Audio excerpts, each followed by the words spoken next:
Hola, ¿qué tal? Espero que se encuentren muy bien. En esta ocasión vamos a hablar de lo que son los flujos de datos.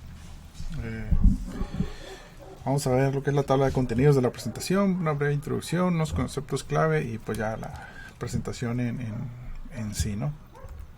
Ok, entonces aquí hace referencia a esto en la introducción, pues los objetivos que andamos buscando de aprendizaje es diferenciar entre modelos de control de flujo versus flujo de datos, descripción del modelo de flujo de datos, algunas características del modelo de flujo de datos, ejemplos del modelo de flujo de datos y en sí los conceptos que debe dominar el alumno o al finalizar esto es que el alumno debe ser capaz de utilizar el concepto de flujo de datos para el desarrollo de instrumentos virtuales sencillos y obviamente pues sencillos hasta avanzados, no básicamente, no, esto es lo que rige, ¿no? Lo que es el ambiente de desarrollo del ADVI, ¿no? Es un concepto muy importante dentro del ambiente de desarrollo del ADVI, ¿no? Los elementos claves, pues tenemos lo que es el control de flujo, flujo de datos y replicar algunos instrumentos virtuales o algunos ejemplos que se presentan o que se muestran en las diapositivas, ¿no? Ok, anteriormente los lenguajes basados en texto, como el que vemos aquí, seguían o siguen todavía lo que es el modelo de control de flujo, ¿no? ¿Esto qué quiere decir? Quiere decir que las instrucciones se van ejecutando línea a línea, ¿sí? Línea a línea hasta que se cumpla cierta condición, pasa a la otra y así sucesivamente, ¿no? Entonces digamos que en este modelo los programas que se encuentran basados en texto pues se ejecutan de arriba hacia abajo, ¿no? Y es muy característico de estos programas para hacer saltos entre líneas, pues una instrucción que se llama una instrucción go-to, ¿no? Entonces era muy conocida, ¿no? Esa instrucción, ¿no? Para regresarnos hacia arriba o para pegar un salto hacia abajo dentro del programa, ¿no? En los lenguajes gráficos, la característica de estos es que pues utilizan iconos, ¿no? Iconos que hacen referencias a las funciones, ¿no? En este caso, en lo del AdView, algunos iconos hacen referencia a los controles, indicadores, a las funciones, a los sub-BIs o algunos nodos, ¿no? De propiedades y etc., ¿no? ¿Sí? Entonces, la característica del modelo de flujo de datos es que el dato fluye a través de los cables, ¿sí? Esa es una de las características, que los datos van fluyendo a través de los cables. Pero en sí, lo fuerte del modelo de flujo de datos es que las funciones o nodos solamente se van a ejecutar si todas sus entradas se encuentran disponibles. En caso contrario, no se ejecuta el nodo, no se va a una especie de como tipo de sleep mode, ¿no? O la función se queda en pausa, ¿no? Hasta que se tienen las entradas que requiere el nodo para posteriormente realizar el procesamiento de los datos o que la función se lleve a cabo, ¿no? Aquí hay una pregunta, ¿no? Dice, ¿qué segmento de código ejecuta primero, no? Aquí está la respuesta, ¿no? La respuesta dice no se sabe, ¿no? Pero tenemos el caso de que si si el código de la parte de arriba fuera un programa o un VI independiente y el código de abajo fuera otro VI independiente, de manera independiente pues no había ningún problema. Nosotros sí sabríamos qué sección de código ejecuta primero, ¿no? Por si en el caso de arriba sería la multiplicación y en el caso de abajo sería la suma, ¿no? Una suma triple, ¿no? Pero nosotros juntar estos dos códigos, juntar un solo programa, pues la realidad no sabríamos qué segmento o qué nodo o qué función se está ejecutando primero, ¿no? De cierta manera aquí se ejecutan de manera simultánea y hay un cierto como pues podemos decir que están ejecutando en paralelo y por eso hasta cierto punto, ¿no? Ya sabemos que el sistema operativo le asigna una ranura de tiempo a ciertas tareas del procesador, pero en este caso pues nosotros no sabríamos, ¿no? Entonces, por lo tanto, ¿qué segmento de código ejecuta primero? Si todo este código se encontrara en un solo programa, pues la respuesta es que no sabríamos, ¿no? ¿Qué podemos hacer? ¿Sí? Si quisiéramos ejecutar el diagrama A y el diagrama B, hay un chorro de opciones, ¿sí? Eso es algo que me agrada mucho de la programación.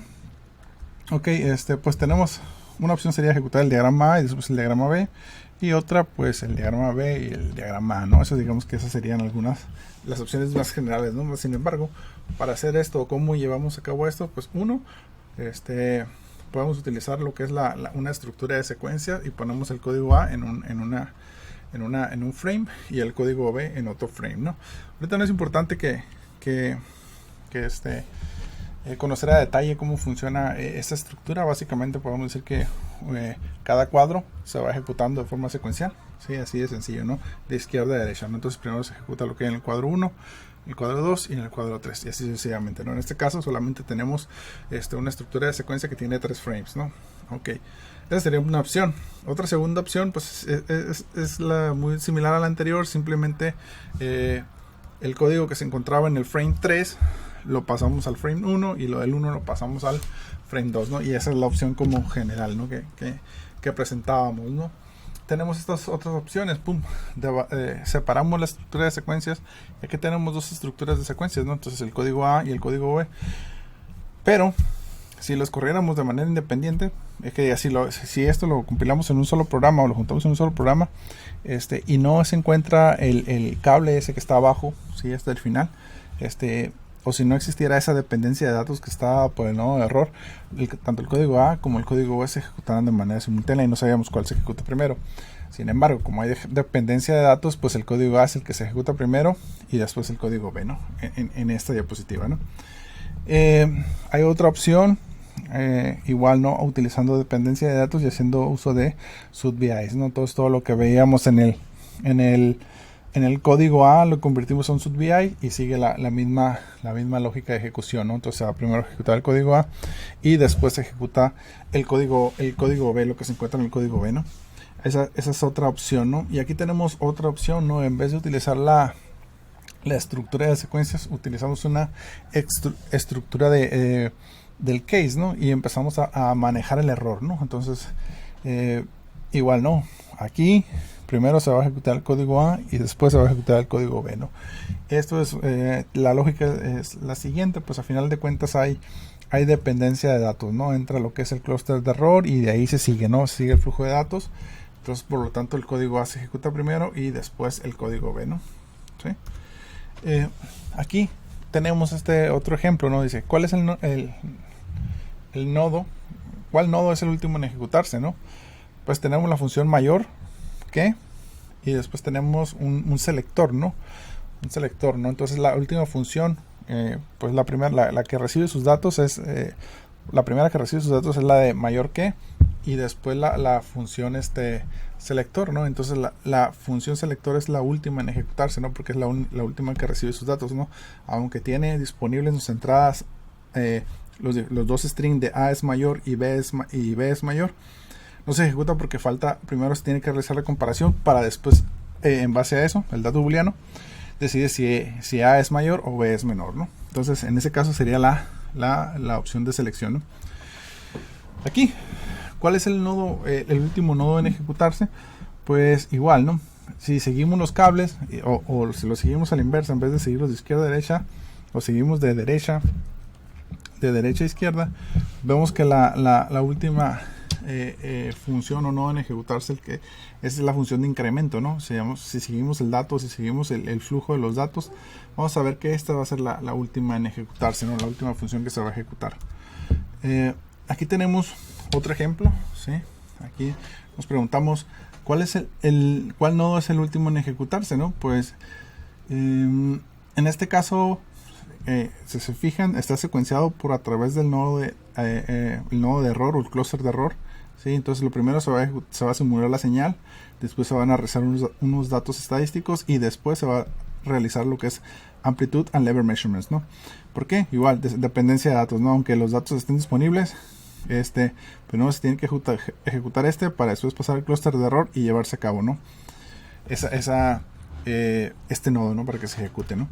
Aquí, ¿cuál función de análisis se ejecuta primero, ¿no? Si se fijan, tenemos dos funciones de análisis se están ejecutando al mismo tiempo, ¿no? Igual, a pesar que hay dependencia de datos, nosotros podemos decir que la última función en ejecutarse es la de amplitude and level measurements, ¿no? Por la dependencia de datos. Pero tanto spectral measurement y statistics no tienen esa dependencia de datos, ¿no? Entonces aquí la respuesta es que no sabríamos cuál se ejecuta primero, ¿no? Si spectral measurement o statistics, ¿no? En resumen,